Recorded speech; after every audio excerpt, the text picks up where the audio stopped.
Hello అండి. నేను మీ రాధిక జయచంద్ర. అందరూ ఎలా ఉన్నారు? మేమైతే చాలా బాగున్నాం. మీరందరూ కూడా చాలా చాలా బాగున్నారని, బాగుండాలని మనస్ఫూర్తిగా కోరుకుంటున్నాను.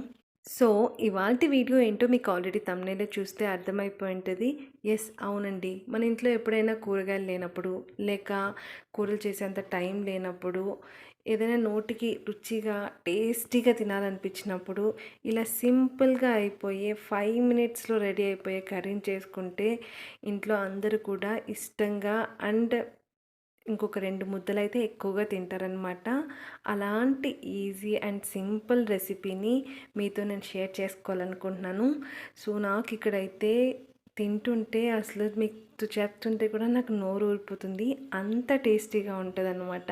సో, డెఫినెట్‌గా ట్రై చేయాల్సిన రెసిపీ. సో, ఈ రెసిపీకైతే కావాల్సిన ఇంగ్రీడియెంట్స్ ఏంటో మనం ఇప్పుడు చూసేద్దాం. So let's go into the video.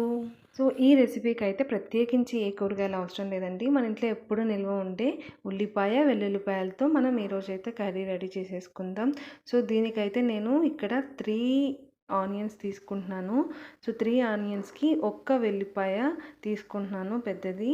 So తర్వాత ధనియాలు, కరివేపాకు అండ్ మెంతులు, జీలకర్ర ఒక్కొక్క స్పూన్ తీసుకుంటున్నాను. సో మీ దగ్గర కొత్తిమీర ఉంటే కొత్తిమీర అయినా తీసుకోండి ధనియాల ప్లేస్లో. సో ఇక్కడ చింతపండు అయితే నేను ఒక నిమ్మకాయంత సైజ్ తీసుకునేసి వాటర్లో నానబెట్టేసుకుంటున్నాను. ఇప్పుడు ముందుగా స్టవ్ అయితే వెలిగించేసి ఒక 3 టేబుల్ స్పూన్స్ ఆయిల్ వేసేసి అందులో మనం కట్ చేసి పెట్టుకున్న ఆనియన్స్ని వేసి కొంచెం దూరగా వచ్చేటట్లు వేయించాలన్నమాట. సో ఇక్కడ నేను ఆనియన్స్ తొందరగా వేగడానికి కొంచెం సాల్ట్ అయితే వేసాను. ఇప్పుడు ఆనియన్స్ కొంచెం వేగాయి అనమాట. ఈ టైంలో వెల్లుల్లిపాయ, కరివేపాకు, ఇంకా మెంతులు, జీలకర్ర, ధనియాలు అయితే నేను వేసేసి మరొకసారి అయితే వేయించేస్తున్నానండి. సో ఇవన్నీ ఒక 3-4 నిమిషాల పాటు మనం ఫ్రై అయ్యేలాగా వేయించుకోవాలండి. సో మూత పెట్టేస్తే తొందరగా వేగిపోతాయి కదా. సో మూత పెట్టేసి కొంతసేపు ఉంచాను. తర్వాత ఇలా అయితే ఫ్రై అయిపోయాయి. సో ఇవి అయితే మరీ ఎర్రగా వేగాల్సిన అవసరం లేదు. ఆనియన్స్ మెత్తపడితే చాలు. సో ఇప్పుడైతే నేను ఒక 3 టేబుల్ స్పూన్స్ కారం తీసుకునేసి మళ్ళీ ఇంకొకసారి అయితే బాగా కలబెట్టేస్తున్నాను. సో దట్ బాగా మిక్స్ అవుతుంది. కారం వేసుకున్న తర్వాత అయితే మంటను లో ఫ్లేమ్లోనే పెట్టండి. హై ఫ్లేమ్లో కానీ మీడియం ఫ్లేమ్లో కానీ పెట్టామంటే అది మాడిపోయి టేస్ట్ మారిపోతుంది అనమాట. సో కారం వేసుకున్నాక నేను ఒక 1.5 టేబుల్ స్పూన్ సాల్ట్ అయితే వేసుకున్నాను. వేసుకొని మరొకసారి అయితే కలబెట్టేసి ఇంకా స్టవ్ ఆఫ్ చేసేస్తున్నాను అనమాట. దీన్ని కాసేపు పక్కన పెట్టేసి చల్లార్చుకుందాం. ఈలోపు మనం పోపుకైతే కావాల్సిన దాన్ని రెడీ చేసుకుందాం. పోపుకైతే ఒక 3 టేబుల్ స్పూన్స్ ఆయిల్ తీసుకుని అది బాగా వేడయ్యాక మిగతా ఇంగ్రీడియంట్స్ ఉంటాయి కదా, శనగబ్యాళ్ళు, ఆవాలు, జీలకర్ర ఇవన్నీ వేసేసి బాగా వేగేంత వరకు నేను కొంతసేపు అలా కలబెడుతూ ఉన్నాను అనమాట.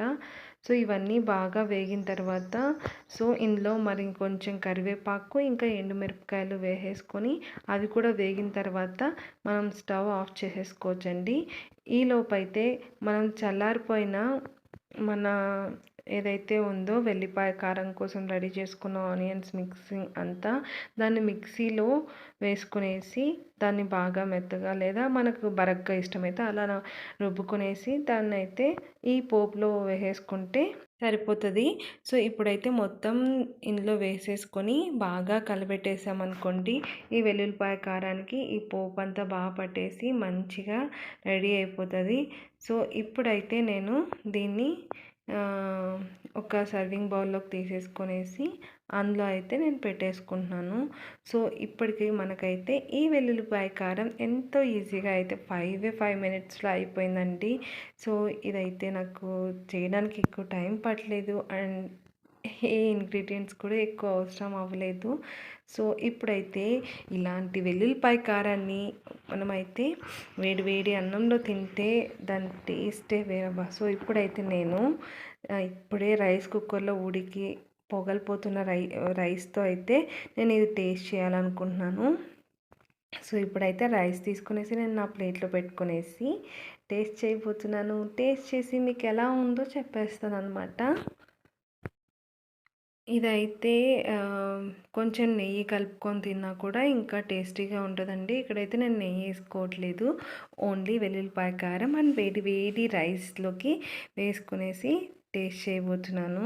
నిజంగా అండి చాలా ఈజీగా అండ్ సింపుల్‌గా అయిపోతది. సో, ఎప్పుడైనా మీరు టైం లేకుంటే కూరగాయలు లేనప్పుడు ఏం చేయాలా అని ఆలోచిస్తున్నప్పుడు ఇలాంటి సింపుల్ అండ్ ఈజీ రెసిపీనైతే మీరు సెలెక్ట్ చేసుకొని ఇంట్లో చేసేయండి. మీ ఇంట్లో వాళ్ళైతే ఇంకొక 2 ముద్దలు ఎక్కువ తినేసి ఆహా! అని ఖచ్చితంగా అంటారు. నాతో పాటు మీరు కూడా ఒక ముద్ద అయితే టేస్ట్ చేయండి. సో, మీరు టేస్ట్ చేయలేరు కదా! అయితే నేనే మీ బదులు టేస్ట్ చేసి చెప్తాను ఎలా ఉందో. ఆహా!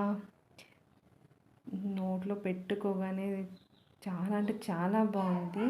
సో, మీరు కూడా ఒకసారి అయితే ట్రై చేయండి. మీకు ఎలా కుదిరిందో నాకు చెప్పండి.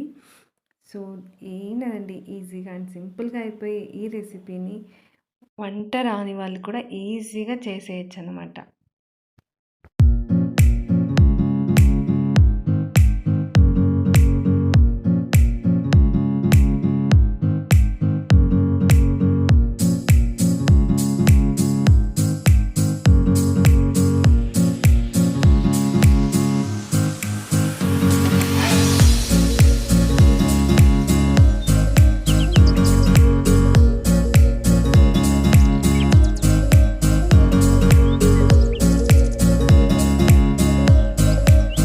సో, ఈ వీడియో మీకు ఎలా అనిపించిందో కామెంట్ బాక్స్‌లో కామెంట్ చేయండి.